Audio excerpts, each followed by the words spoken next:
এখনো অবধি ঘাটালের বিজেপি প্রার্থী হিরণ উল্টোপাল্টা কটাক্ষ করতে পারছে, কারণ সেই সুযোগটা ও পাচ্ছে। আর আমাকে যেভাবে ক্রিমিনাল বলা হয়েছে তাতে আমার দলের কর্মীরা পাল্টা দিতে পারত।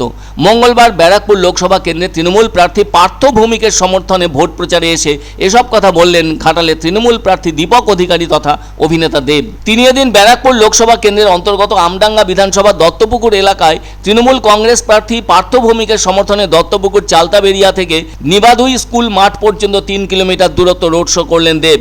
এরপর তৃণমূল প্রার্থী পার্থ ভৌমিকের হয়ে উপস্থিত মানুষজনের কাছে ভোট প্রার্থনা করলেন দেব। এদিন সংবাদ মাধ্যমের মুখোমুখি হয়ে দেব বলেন, ভোট প্রচারে বিভিন্ন জায়গায় গিয়ে সাধারণ মানুষের সমর্থন যা পাচ্ছেন তা চোখে পড়ার মতো। আর ঘাটালের নিজের প্রচার বাদ দিয়ে অন্য প্রার্থীদের হয়ে প্রচারে যেতেই হচ্ছে তাকে, আর তাই কিছুটা মিস করছেন ঘাটালের মানুষজন। তবে দলের অন্য প্রার্থীদের হয়ে প্রচার করার ফলে তাদের কিছুটা লাভ হচ্ছে।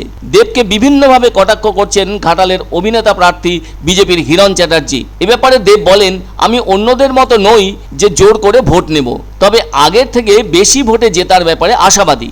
নিজের আসন জেতার পাশাপাশি দলের অন্য আসনগুলো জেতা প্রয়োজন, সে কারণে ভোট প্রচার করে বেড়াচ্ছেন তিনি রাজ্যের বিভিন্ন প্রান্তে দলীয় প্রার্থীদের সমর্থনে। ইতিমধ্যেই সোশ্যাল মিডিয়ায় বিজেপি প্রার্থী হিরণের ভাইরাল ভিডিও কার্যত ট্রোলের শিকার হয়েছে। আর এ ব্যাপারে মাথা ঠান্ডা রেখে অত্যন্ত আত্মবিশ্বাসের সাথে ঘাটালের তৃণমূল প্রার্থী দেব বলেন, দুঃখ হচ্ছে এই বিষয়টার জন্য তার।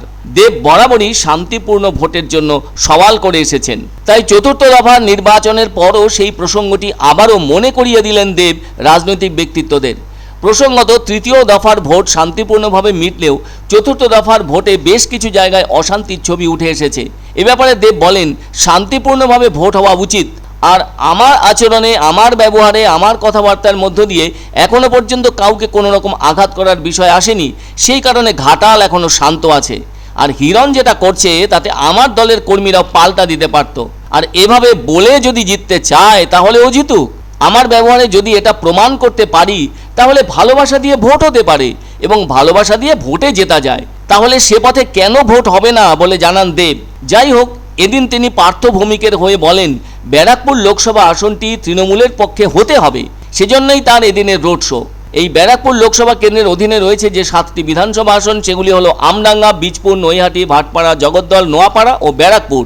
2019 সালে এই কেন্দ্র থেকে জিতে সাংসদ হয়েছিলেন বিজেপির অর্জুন সিং। তিনি পেয়েছিলেন 4,72,994টি ভোট। আর তৃণমূলের দীনেশ ত্রিবেদী পেয়েছিলেন 4,58,137টি ভোট। এই কেন্দ্রে এবারও বিজেপি প্রার্থী হয়েছেন অর্জুন সিং। তাই এখানে দ্বিমুখী প্রতিদ্বন্দ্বিতা হওয়ার কথা। 20শে মে আছে এখানে নির্বাচন।